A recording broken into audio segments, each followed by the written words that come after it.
Collinwood in the year 1897. Only a few days ago, the Collins family was certain that the vampire, Barnabas Collins, had been destroyed.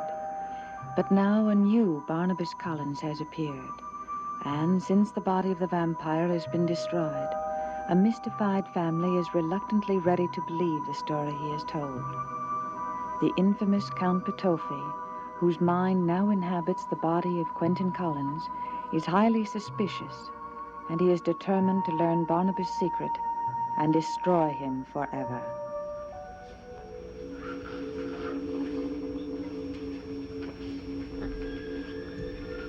What do you want? I'm sorry to bother you, but I thought it best we get this thing settled once and for all.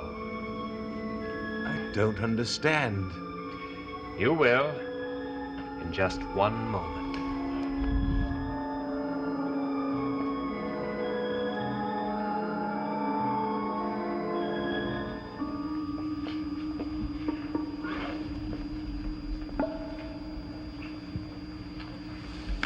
All right. Look at him, my dear. Come on. Turn around and look at him and tell me if he is the real Barnabas Collins.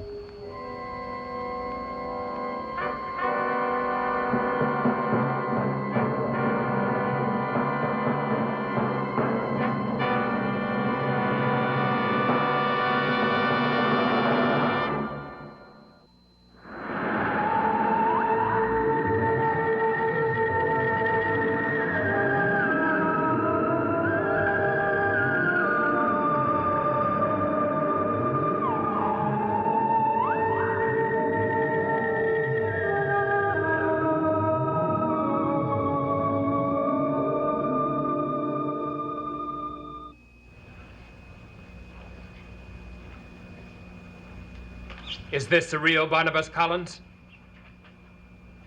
This man. Go on. I ain't never seen this man before. Of course you have. You put a wooden stake through his heart. No, this ain't the same man.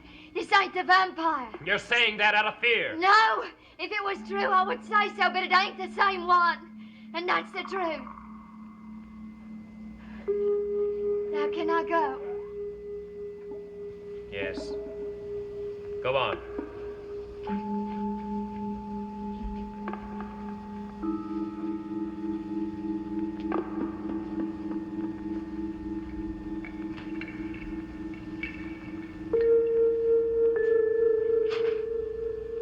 You still refuse to believe me.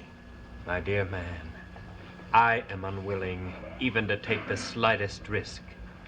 If you were really a prisoner of the vampire, you would understand my attitude.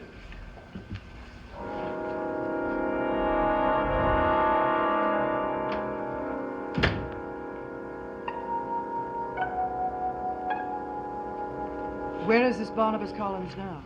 Upstairs. He's still rather weak from his ordeal. Do you believe the story he told you? Well, in the light of the evidence, how can I believe anything else? And you say the body has been destroyed in the coffin? It and the coffin have been reduced to ashes. The vampire no longer exists. I still feel... Don't you think it's terribly strange for two different men looking exactly alike, both claiming to be from a distant and unknown branch of the family, to arrive within the space of a few months? Yes, it is strange, but the fact that this man can walk about in broad daylight proves that he's not what the other Barnabas was. I still don't like the idea of his being in the house. Supposing he's telling us the truth. If we send him away, we might be doing an injustice to an innocent man. Very well. We'll give him the benefit of the doubt. Do you think he'll feel well enough to join us for dinner tonight? I'll go up and ask him now.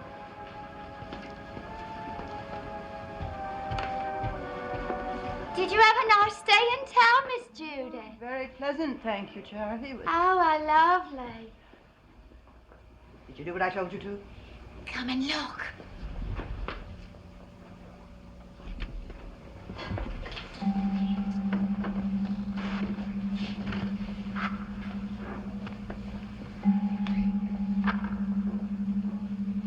Mr. Trask saw the picture a little while ago. Oh? What was his reaction? Oh, he was hopping mad. I wish you could have seen him. I imagine he'll be talking to me about it soon enough. What you going to tell him? The truth? Then why did you send me to buy the picture? You could have bought it yourself. Because I thought Mr. Tate was more likely to give it to you. Oh, ain't you the crafty one? Charity, people have been underestimating me all my life. My family, my lawyers, and now my husband. But all of that is going to change very soon. I learned a lot while I was gone away. And I began to see the truth about certain things. Like what? Like why I was sent to the Rushmore Sanitarium. Why was you? Oh, we'll talk about that some other time. I want to thank you for getting the portrait for me. Oh, is it worth it just to see Mr. Trust's face when he had a look at it? Tell me, what was she like? Oh, sort of fetching. Like a picture. He went round telling everybody he was trying to save her soul. I'm sure it was her soul he was interested in. He must have spent hours trying to find it. There was a bit chummy. What a quaint way to put it. Miss Judith, why do you want that picture? What you going to do with it? I'm thinking of hanging it in the master bedroom. In with you and Mr. Trask. Yes, why not? Mr. Trask has always taken pride in the souls he's saved. I think it's only fitting that the portrait of his latest achievement should hang on our wall. You see what a devoted wife I am? I see what a smart one you are, that's what I see. And I get to like you more and more every day.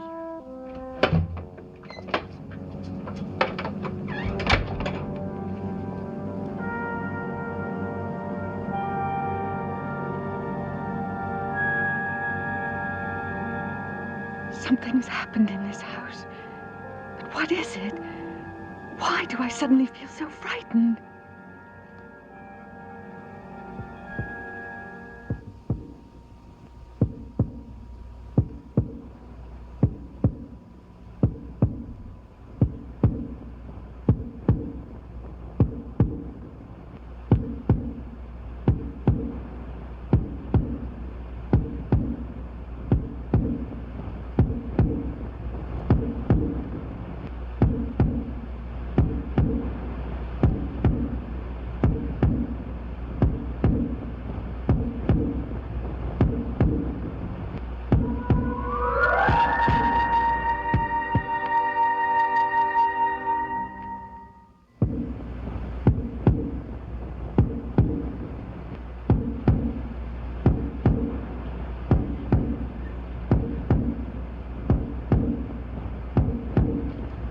Stop it! Please stop it! You know, Debbie, what's the matter? I don't know. I felt all right outside, and when I got inside, I started to feel faint. Would you like me to send for a doctor? No, I just want to go to my room. Charity, take Lady Hampshire to her room. I'll be all right if I can just lie down. you just come along with me now, love.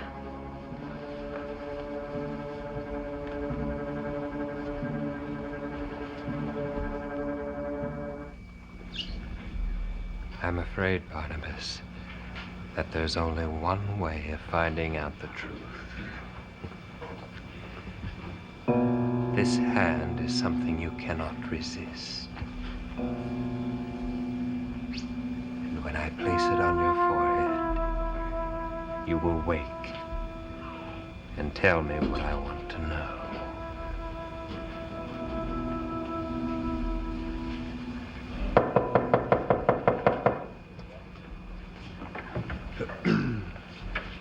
Quentin, what are you doing in here? Merely checking on the patient. He might recover sooner than we thought. When I spoke to him earlier, he said that he hoped he could come down for some dinner with us. He's been invited to dinner? Yes, Judith is anxious to meet him. She wants to ask him some questions. Well, let's hope that she doesn't accept his answers as readily as you do, huh?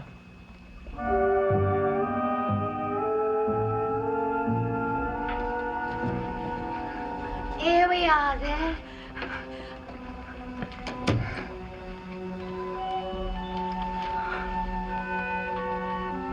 Oh, thank you, Charity.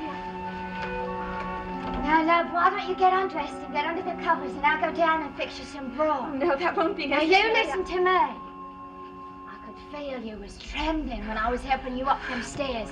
And my mum always used to fix me up broth whenever anything wasn't quite No, right. Charity, I couldn't possibly eat anything now.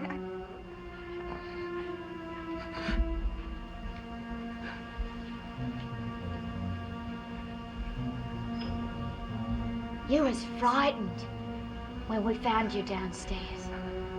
What was it? I don't know. I felt all right, but as soon as I came inside, I felt that I was in danger from someone in this house. Who could that be? I wish I knew. I can't think of anyone would want to harm you in this house. What's the matter? I can still feel it. It's like a presence that's trying to speak to me. Then you should let it. No! No, I mustn't respond. I mustn't let him find me. Who's that, love? I must resist him. Oh, you poor thing. You lie down for a bit.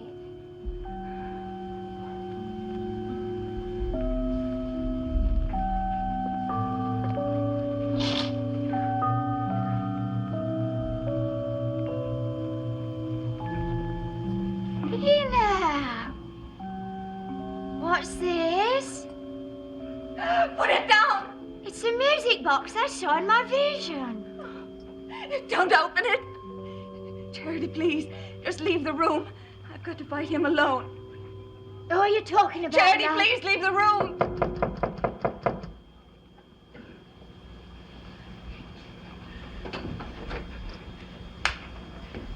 Judith said you weren't feeling well. Oh, I'm all right, Edward. Now, that ain't the truth, love. She's frightened of somebody in Charity, this house. please. Thank you for bringing her up, Charity. You may go now.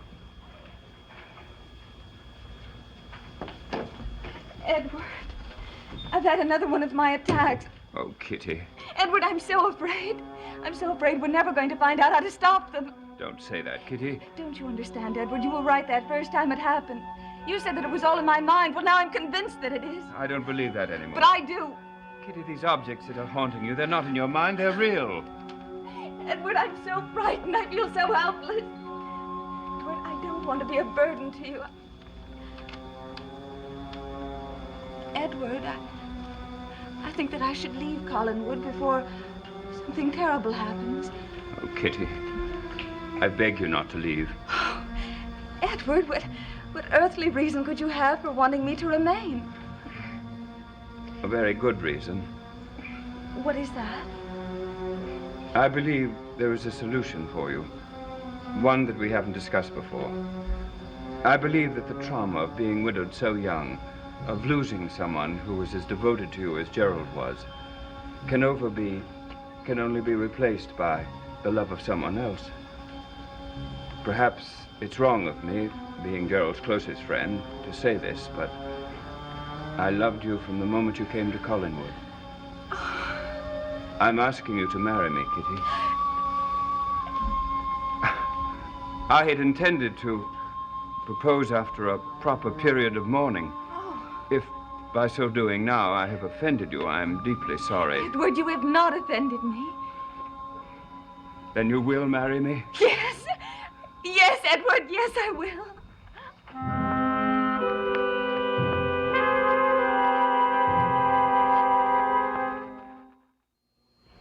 After the ordeal was over, I barely knew myself anymore. As Edward told you, that, well, when I wandered into the office, I was in a state of shock. It must have been a terrifying experience. I don't know how you survived it. Well, now that I've told you the whole story, I do want to apologize for the effect that my arrival had on all of you. Well, our family's had more than its share of suffering these past few months.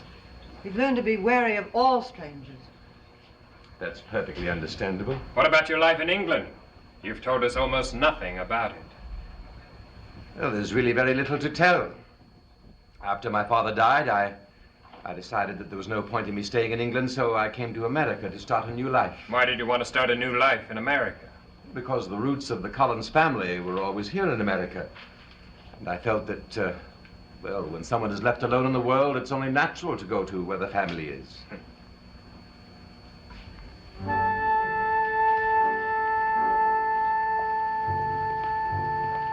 Cousin Barnabas, I would like you to meet Lady Catherine Soames. Kitty, this is our cousin, Barnabas Collins from England. How very nice to meet you. The pleasure is mine, I assure you. Won't you sit down, Kitty? Tell me, have you spent much time in London? Only on business. I wondered because Lady Hampshire's from London. I don't suppose you knew her late husband, the Earl of Hampshire. No, I never had that pleasure. I see. What was your business? Quentin, I think Cousin Barnabas has answered enough questions for one night. Anyway, dinner is ready. Cousin Barnabas? Very good. I hope. Well, now, shall we wait? Shall we wait till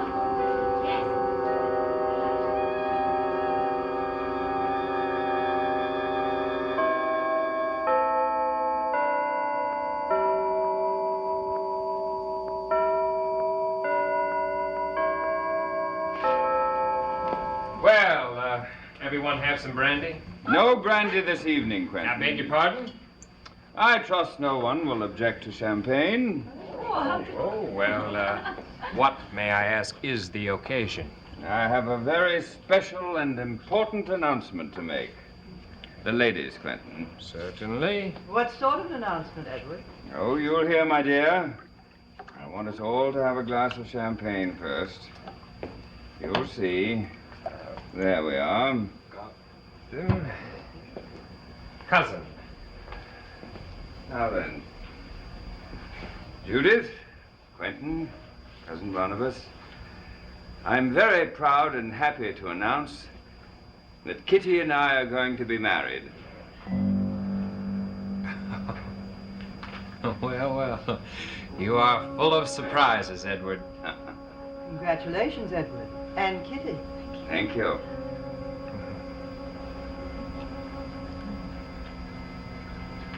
When is the happy day?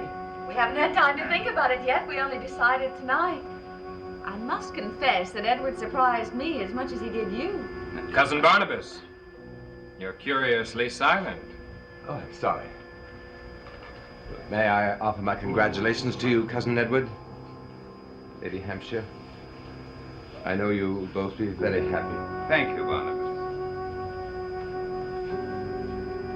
Well, I hope you won't think it rude of me, but I think I should retire. I'm still feeling rather weak. Of course, we all understand. Thank you, Judith. It was a delicious dinner. I hope you'll feel better tomorrow. I'm sure I will. Good night, everyone. Good night. Bye. Well, Judith, now that you've met him, what do you think of him? I think he's quite open and charming. I think his story is quite plausible. Well, surely he can stay then until he's fully recovered. I see no reason why not. And now I want to hear all about your plan. Well,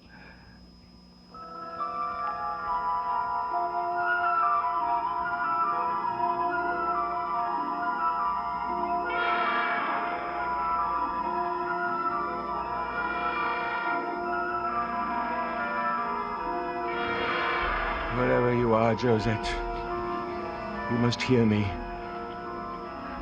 I am not wrong about you. You are Josette. My Josette. This marriage cannot take place. Must not take place. Know yourself, my darling. Be who you are destined to be.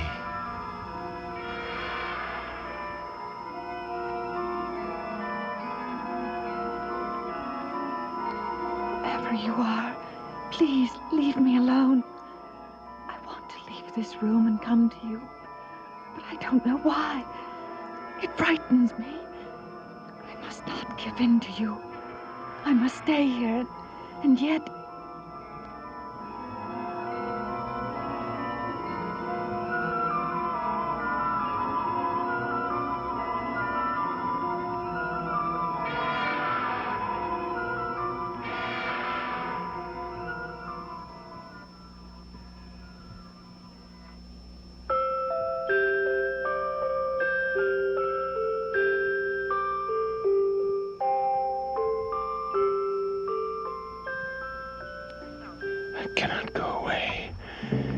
There's too much for me to do here. But I can't stay in this house and watch her marry someone else. When it happened that way before, it brought tragedy and death. Have I come back to tragedy and death again? Oh, Josette. Josette, is it over before it's even begun?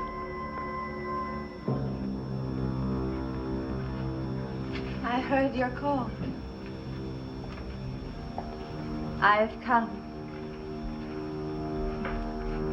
I am your Josette, and I shall be, always.